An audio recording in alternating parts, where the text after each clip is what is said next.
mapagpalang araw sa inyong lahat. Nais ko sana kayong mag-subscribe at mag-like sa aking mga istorya. Ang kwentong ito ay hangos sa totoong buhay. Karanasan nito ng ating sender.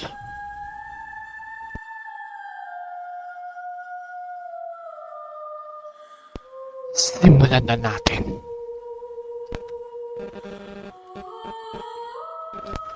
Noong bata pa ako, napagdesisyonan nila mama at papa na umuwi ng Bohol. Sa barko pa lang ay tuwang-tuwa na ako dahil maraming tao ang nagkakagusto sa akin. Ang sabi nila, ang cute-cute ko daw at ang ganda ng bestida kong suot.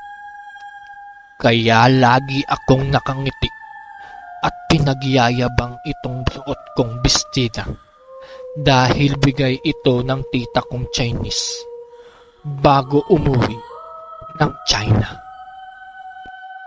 Nang bandang hapon ay nagpaalam si mama. Nak, matutulog muna ako ha. Huwag kang aalis sa tabi ko ha. Ang tugon ko, ngumiti-ngiti lang ako at tumango-tango. At maraming humahawak at kumukurot ng pisngi ko na labis kong kinakainis. Kaya kumuha ako ng tawel na ipangtatabing sa mukha ko. At pag may aktong kukurot sa aking mukha, ay bigla akong hihiga ng nakadapa para hindi nila makurot ang aking mukha. Akala ng iba ay masakit ang ngipin ko dahil itinali ko ang tawel sa mukha ko. Bata, masakit ba ang ngipin mo? Umiling-iling lang ako at tinanggal ang tawel na nakatali sa mukha ko. Oh, anong nangyari? Ba't pulang-pula yung pisngi mo? Ang dami pong kumurot-kurot po sa akin. At pagsusumbong ko, Mga pasaway talaga sila. Kawawa ka naman. Teka, diyan ka lang. pagbalik niya ay may bimpo na itong daladala at may yelong nakaikot sa loob ng bimpo. O ayan, tiisin mo ang lamig nang di magpasayang mukha mo. Buti, hindi ka nasugatan ng kuko nila ng mga taong di makapigil. Hindi nila iniisip na masakit ang pinaggagawa nila. At matagal itong nakipagkwentuhan sa akin. Nang magising na si mama, ay nagulat ito. Hi po. At sabi ng babaeng kaibigan ko, Ay, pasensya na po. Ako nga po pala si Aileen. sabay lahad ng kamay kay mama. At nang nag-usap sila mama, Napakaswerte niyo naman. Ang cute ng anak mo. At ang bait. Naaalala ko sa kanya ang kapatid ko. Kaya tumambay lang ako dito at hinihintay kitang magising. Nag-iisa lang po kasi siyang nagising. Wika ni Aling Aileen. Oo nga po eh. Ayaw niya kasing matulog. Kaya binilinan ko na lang siya na wag aalis sa tabi ko. At nag-usap silang dalawa. Tawanan sila ng tawanan. Para bang matagal na silang magkakilala. Nang hindi sa kalayuan, mga nakahilerang higaan ng mga kama sa barko na may isang babaeng na kumakaway sa akin. Pinipilit niya akong lumapit sa kanya at sabi ko sa mama ko, Huwag mo na lang pansinin. At dito ka na lang. Huwag kang aalis sa tabi ni Mama, ha? dahil masaya silang nagkukwentuhan at sa pagiging curious ko ay bumaba ako ng kama nang hindi napapansin ni Mama. Naglalakad akong papunta sa babaeng kumakaway sa akin na kahit sa daanan nakukurot ako. Ewan ko, parang may humihila sa akin na papunta sa kanya. At nang napansin nila Mama na nawala ako, ay agad-agad nila akong hinanap at nataranta sila pareho na parang baliw na tinatawag ang pangalan ko. Parang sila lang ang tao sa barko.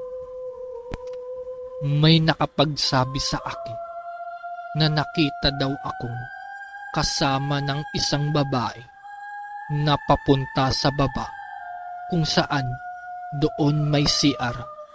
Doon nila ako nakita na nakaandusay na walang malay. Ang huli kong naaalala ay may sinasabi itong hindi ko maintindihan at pagkatapos nun ay diniinan niya ang noo ko. Sa sobrang sakit ay hinimatay ako. At ang nakakita ng mga nakakita sa akin ay tulala daw akong naglalakad kasama ng babae. At may lalaking nagsabi, hindi siya naglalakad, kundi gumagamit ang babae ng isang sabulat. Yan ang kakayahan ng isang aswang para itago ang totoo. Dahil ang nakita niya ay hubad na hubad daw ako at naglalaway ito ng husto. Kaya sinundan niya at dali-dali daw itong pumasok sa siat. Dahil alam niyang kakainin ako, ay kinatok niya ng kinatok at sa buwisit ng aswang ay lumabas ito at nagmumura na parang hindi raw makapag-intay dahil nagbabawas siya. At dito lumapit ang lalaki at tinulak siya. Doon niya ako nakitang nakahandusay. At dali-dali namang itong kumilos para makaalis at nagsisisigaw itong rape na may rapist daw sa banyo. Sumigaw ito at nagtatatakbo sa loob ng barko. Dahil sa pag-uusosyo ng mga tao, ay dali-dali itong pinuntahan at sumigaw ang lalaki. Tulong! Aswang yung babae at kamuntikan na itong biktimahin ang batang ito. At kamuntikan na siyang kuyugin at bugbugin at biglang humarang si Mama. Huwag po tayong padalos-dalos. Bakit hindi natin antayin na magising ang anak ko at sa kanya natin tanungin ang totoong pangyayari? Huminahon lang po tayo. Huwag po tayo agad-agad na maghuhusga. Napayuko na lamang ang mga tao at tinulungan nila akong maidala sa klinik. At nagising na ako sa bimpo na ipinahid sa akin dahil nilinisan nila ako at dalawa silang umiiyak samantalang ang babae ay bigla lang nawala sa cabin ng barko.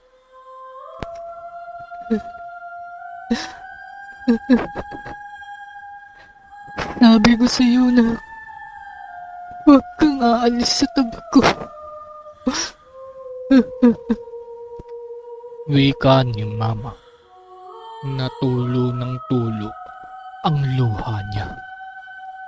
Ang sabi naman ni Aling Aileen, Sana, nagsabi kang bago ka umalis. na humihikbi pa ito. Buti na lang ay may taong nakakita at pinuntahan namin ang taong kamuntikan ng bugbugin na nakakita sa lahat ng nangyari. Taos pusong nagpapasalamat si Mama at humihingi ng tawad sa mga nangyari. At lumapit naman ito sa akin.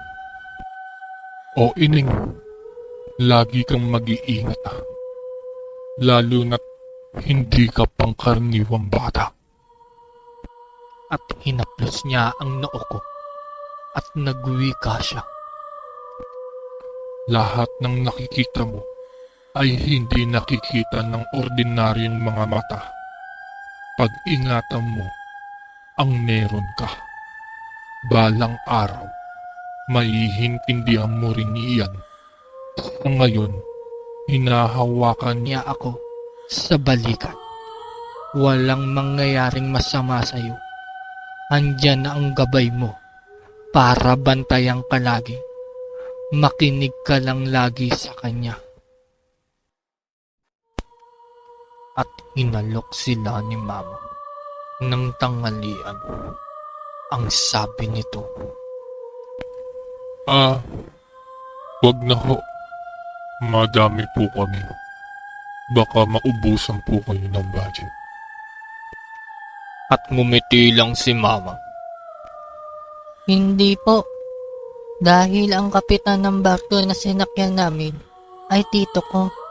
Noong panahon na iyon ay gusto lang niya magkaroon ng experience. Kaya tinanggap niya ang local works. Lahat kasi ng gastos namin dito sa barko ay sagot niya. At sinabi ito ni Mama sa chewing ko. Siya pa itong nagsuggest na magbalik naman ng konting kagandahang loob. Pumayag naman si Mama. Laking pasasalamat niya ito dahil pumayag din ito. Bagamat nahihiyaring ito at pakiramdam ko noon ay para kaming isang baryo na may piyesta at sama-sama kaming kumakain sa hapagkainan. May tawanan, kwentuhan at palaro. Napag-alaman ko na galing pala sila sa isang baryo at lilipat sila sa isang lugar sa Bohol para doon sila manirahan. At dahil may naiwang malaking lupain sa isang kamag-anak at pinamana niya ito sa kanila, kaya sayang naman kung nakatiwangwang lang ito. Inanyayahan si Mama minsan pumasyal dito dahil isa rin pala itong manggagamot. Kaya pala hindi na bago sa kanya ang pangyayari sa akin. At bago maghapon ay dumaong ang barko namin. Kinausap rin ng tito ko ang kapitan na si Mang Ambo para rin ito sa pagpapasalamat at nagkamayan ito ng personal. At nagpaalam na rin kami bago bumaba ng barko. Bago kami makarating sa isang lugar ng papa ko, ay kailangan naming sumakay ng bus at tricycle. Nang nakarating kami sa bahay ng lolo't lola ko, sa Bohol, ay sinalubong ako ng halik at habang karga nila ay pinag-aagawan nila. Naging maayos na ang araw ko na yun. Unang araw ko sa kanila ay nagpunta ako sa kanilang basakan. Sa salitang Tagalog ay palayan. At may nakita akong babae sa may pilapil na panay sulyap sa akin. Kaya napatanong ako sa tito ko kung sino iyong babae na yun. Nako, Olga. Huwag ganyan. Pamangkin ko yan. Saway niya at ngumisi ng nakakaloko. Sabay alis ng walang lingon-lingon. Pagdating ng gabi, pagkatapos namin maghapunan, ay may malaking paang dumapo sa bubungan. Napasigaw ang lolo ko at nasabing, "Oy, Olga! Huwag rito!" At may narinig kaming angin at may narinig lang kaming pagaspas na malakas na hangin. At kinabukasan, may magsasakang gutay-gutay ang katawan na natagpuan sa daanan. Kahit alam nila ang may kagagawan, ay pinili na lang nilang manahimik kasi walang nakakita sa mga pangyayari. Kaya ang mga tao, pagsapit ng 5:00 ng hapon, lalo na ang kabataan, ay dapat nasa bahay na ito. At ang bawat bahay ay may nakahandang sibat na gawa sa kawayan. Yun ay naging kagawian ng mga tao roon. Nang minsan, may isang binatilyo ang inabot ng gabi galing sa bukid. Hinarang siya ng isang kalabaw sa daanan. Bagamat sugatan, ay nakatakbo ito ng mabilis dahil siguro sa adrenaline ay naligtas niya ang sarili niya. Maraming tao ang naglabasan para puntahan ang lugar ng pinangyarihan. Pero wala na ito. Minsan ay may isang binata namang nagbantay ng maisan at gabi na iyon ay nakainom pa ito. At may nakita siyang babae na biglang humarang sa kanya at nakakalipad pala ito. Doon nila nalaman kung sino ang nangbibiktima at uri ng aswang. Isa itong kuto-kuto. At karaniwan silang animoy parang hinahing manok na nagtatawag ng sisiw at nakakalipad sila. Mangtas ito. At dahil kung sino-sino ang binibiktima nila. Matalino na uri na aswang dahil malakwago ang mga suwabing atake ng mga ito. At nabalitaan ito ng chewing kong NPA sa side ng tatay ko. Noong nabubuhay pa ito ay wala itong kinakatakutan dahil sa mutya nitong hawak. At karanasan na mabuhay sa bundok na iba-iba ring elemento ang nakakaharap.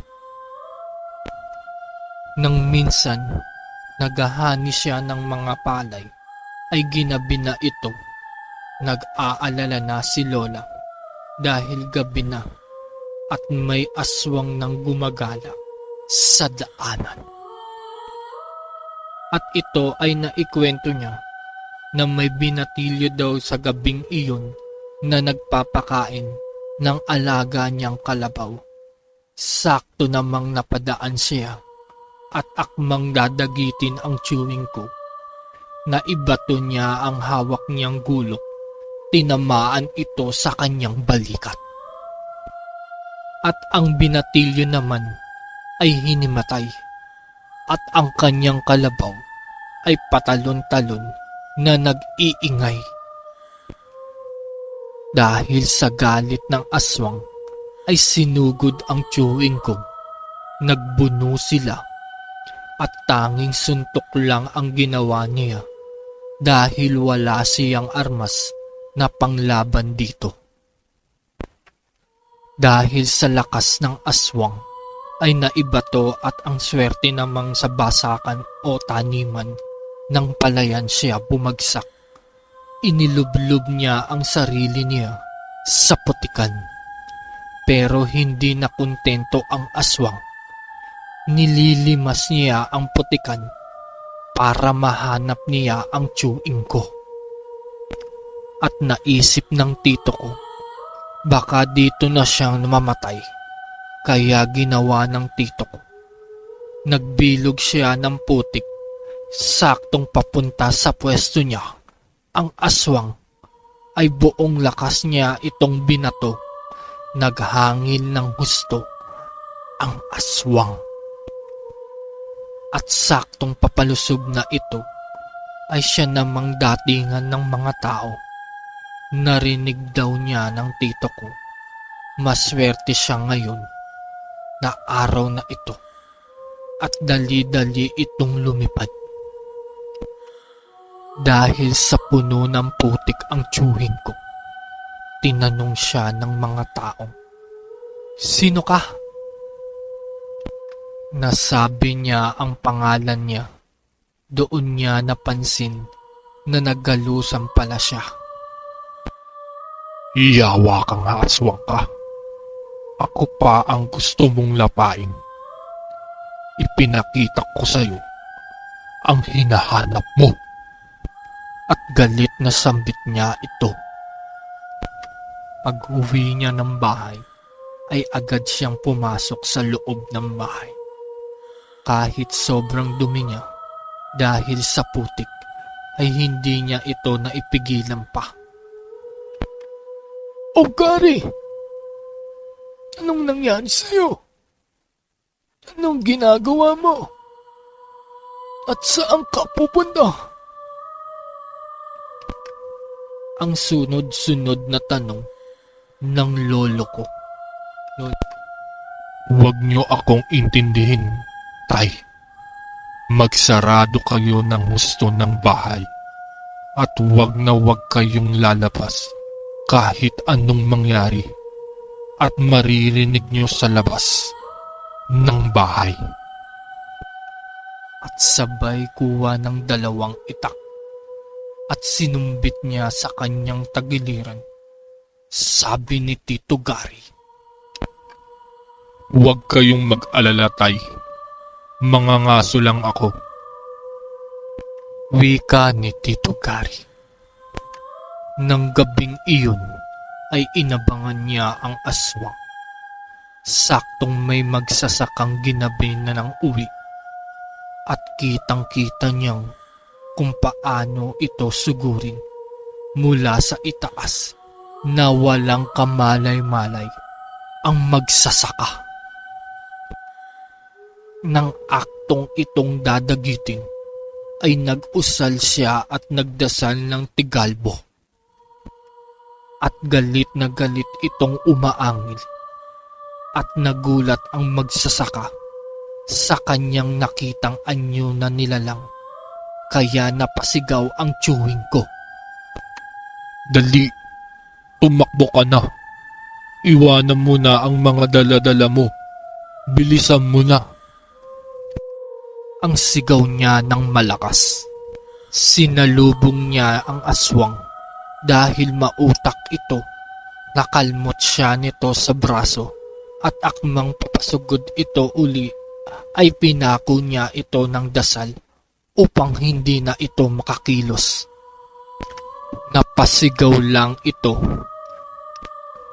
At ngayon, magtatapos na ang panggagambala mo sa mga kababaryo ko. Kaya pala hindi na kita makita nang bibiktima sa ilang mga kabaryo. Dahil kapwa kabaryo mo na ang mga binibiktima mo. At ginilitan niya ito sa leeg.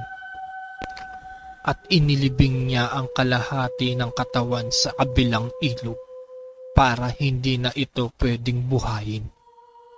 Napahangos ang mga tao sa kinaroroonan niya at hinanap nila ang aswang. Wala na. Wala nang manggugulo pa sa inyo ngayon. Tatahimik na kayo ngayon. At nagpalakpakan ang mga tao.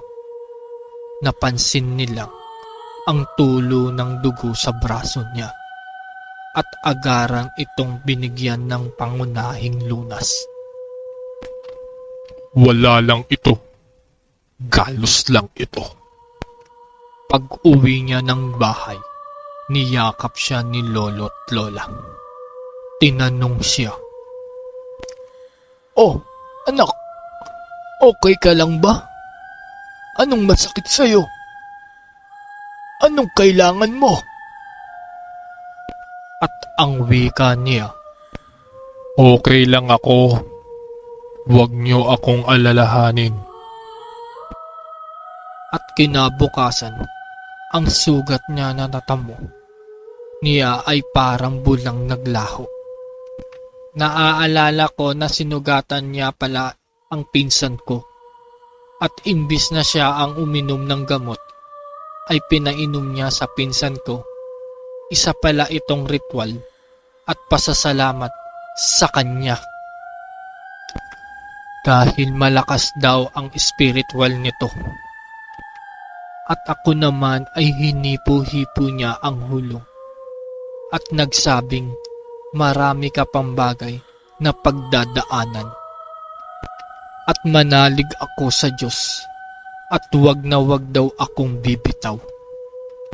At bago siya umalis, may iniwan siyang krus kay mama at papa. At napatanong ako kung para saan iyon. At nakita ko kalahati na lang ang tenga niya. At napaisip ako, ano kaya ang nangyari sa kanya? At ngiti lang ang ganti niya nang napansin niya na nakatingin ako sa kanya. Sa bundok pamangkin, marami akong nakasagupa na iba't ibang nilalang. Mahirap ikwento dahil sobrang mahiwaga ang mundo. At doon ko napagtanto na marami pala siyang pinagdaanan sa buhay. At kung anumang prinsipyo niya ay ginagalang ko iyon. Dahil ang bawat tao ay may karapatan sa kanyang opinyon at paniniwala. At dapat natin itong nire-respeto. Hanggang dito na lang ang aking kwento. Maraming salamat po sa inyo. Okay, sobrang legit na istorya na to. Dahil sa sender natin ay meron na naman tayong isang legit na istorya ng isang aswang. Sana pakinggan nyo. Maraming salamat sa inyo. At maraming salamat sa mga listeners ko. Salamat. Hanggang sa huling kwento.